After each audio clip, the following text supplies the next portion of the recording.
1 फरवरी 2026 को बजट के बाद पर्सन्स कंफ्यूज हैं कि इनकम टैक्स स्लैब रेट तो हमें पता ही नहीं चला, हमारे टैक्स रेट्स पर क्या इंपैक्ट आया। क्या 12 लाख की इनकम जो टैक्स फ्री हुई थी अब 14 लाख की टैक्स फ्री हो गई है क्या?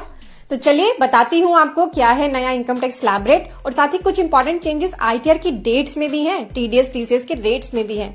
जानते हैं इस वीडियो में, इसे लाइक एंड शेयर जरूर कर दें। तो लास्ट ईयर बजट में हमने सुना था 12 लाख तक की इनकम पर कोई टैक्स नहीं। ये कंटिन्यू हो गया है फाइनेंशियल ईयर 26-27 के लिए भी, क्योंकि बजट के बाद स्लैब रेट में कोई भी चेंज अनाउंस नहीं किया है। New income tax slab rate आप स्क्रीन पर देख पा रहे हैं, 4 लाख तक कोई टैक्स नहीं।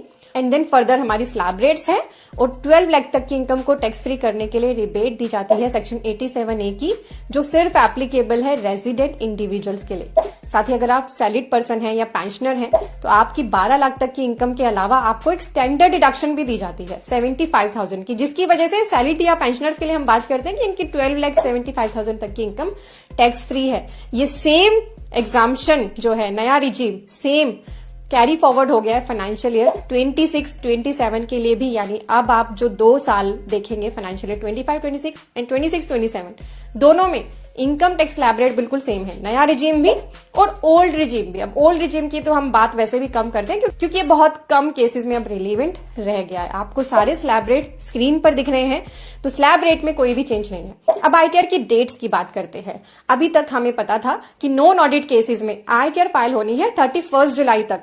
अब एक और डेट पिक्चर में आ गई है 31 अगस्त।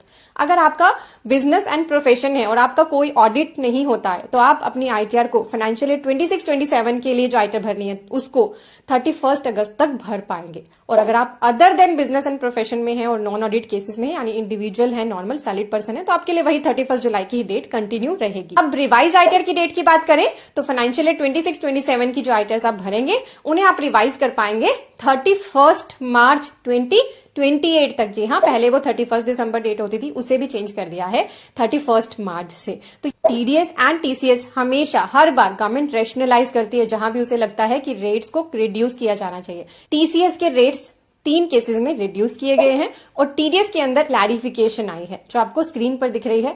बजट